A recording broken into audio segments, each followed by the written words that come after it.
Cet homme possédait un don extraordinaire. Tout ce qu'il touchait, il pouvait transformer son corps en ce matériau. Un jour, au cours d'une mission, une unité de soldats le prenait en chasse. Il arracha une chaîne métallique et la saisit dans sa main. Ses bras se métamorphosèrent lentement en métal. L'homme contre-attaqua aussitôt. Mais à cet instant précis, un tireur d'élite fit feu, avec une balle électrique spéciale, qui le paralysa sur le champ. À son réveil, il se retrouva enfermé dans une cage de verre blindée. Alors que les soldats croyaient l'affaire réglée, ils réalisèrent soudain qu'il avait disparu. Ils épaulèrent leurs armes et s'approchèrent de la chambre de verre, entrèrent un code pour y accéder et vérifier. En réalité, l'homme n'avait pas disparu. Il avait simplement transformé son corps en verre. Grâce à son pouvoir, il s'était fondu dans le décor et avait échappé à sa capture. Pendant ce temps, une agente ouvrit une caisse, renfermant une tablette de pierre. L'homme surgit alors dans son dos et l'attaqua. Elle tenta de saisir l'obélisque pour riposter, mais au moment où elle le toucha, son bras commença à se désintégrer lentement. D'autres agents accoururent. L'homme profita du chaos pour prendre la fuite. Le bras de l'agente était désormais insensible. Son équipe la transporta d'urgence à l'hôpital. Elle savait pertinemment que sans amputation, la corrosion se répandrait dans tout son corps. Ses coéquipiers n'eurent pas d'autre choix. Sur ces entrefaites, l'homme apparut au milieu de la chaussée. Il toucha le sol, et son corps se transforma instantanément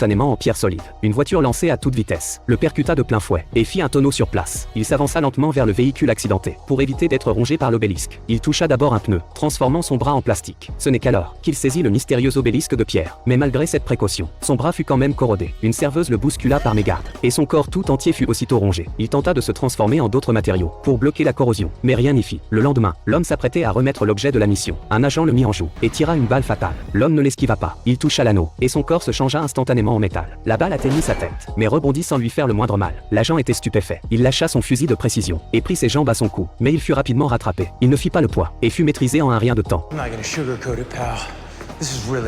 À ce moment critique, le directeur du Shield fit soudain irruption et lui planta un dispositif à impulsion dans le corps. L'appareil neutralisa son pouvoir. Son corps commença peu à peu à lui échapper, les matériaux se succédant sans cesse, jusqu'à ce qu'il se pétrifie entièrement, transformé en statue de pierre.